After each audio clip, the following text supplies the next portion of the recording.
So this is the hemipelvis. There are three bones that make up the hemipelvis: the ilium, the pubis, and the ischium. And they all meet at a convergent point at the acetabulum, which then articulates with the femur to form the hip joint. There are important landmarks, and good to note them, is the pubic tubercle, the anterior superior iliac spine, and the anterior inferior iliac spine, as well as the internal surface and the external surface of the iliac crest. And the iliac crest goes from the anterior superior iliac spine all the way to the posterior superior iliac spine, with the posterior inferior iliac spine as well. On the posterior view, there is the greater, or this will become the greater, sciatic foramen with the sciatic notch, and the lesser sciatic foramen, and the obturator foramen as well. Important muscles, and this is the way I do it, or attachments, are firstly the inguinal ligament, which goes from the pubic tubercle up to the acis. The acis also is attached to the sartorius, which is a segmental type 4 Mathis-Nahi flap, and important to detach it when doing a transposition for femoral wound coverage. The rectus femoris has two heads. One of its heads is then reflected back off the anterior inferior iliac spine.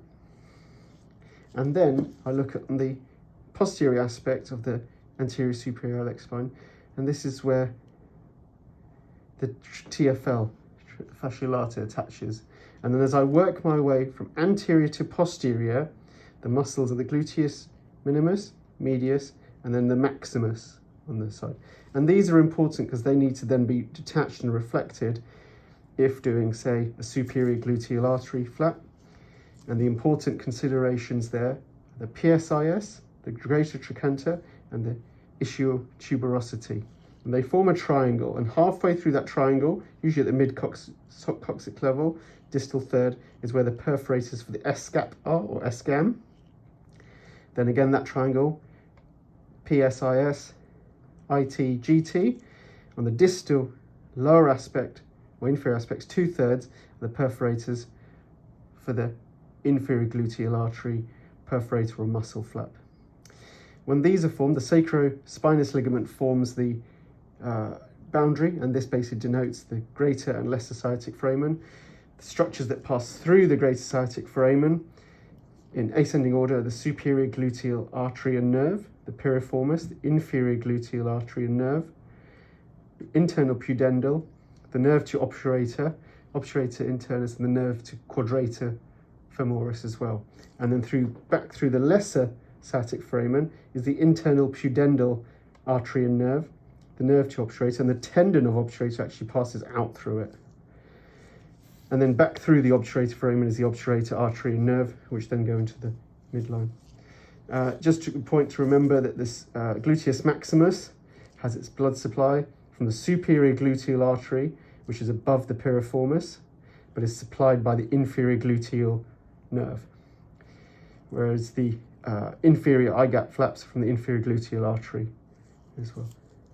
When talking about DCIA flap, usually my markings are from the PT, the ACIS, and the PSIS, because it's like that, it's formed there. And you can essentially take, and usually I do it 1 to 2 centimeters above the inguinal ligament there, and your skin paddle can reach all the way from the ACIS to the PSIS, but as you go more distal, it gets dubious.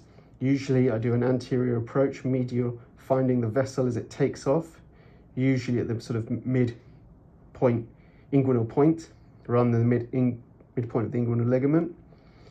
There's an ascending branch that goes to my internal oblique, and I take that if I'm taking muscle. I usually then have my retractor between the transversalis fascia, pushing the iliacus and the bow up in there, and then I follow my pedicle, and it supplies the internal aspects of the iliac crest, and I can take this whole crest if I wish, as well as the skin overlying it, and I need to detach the gluteal muscles and then reattach them when I do my closure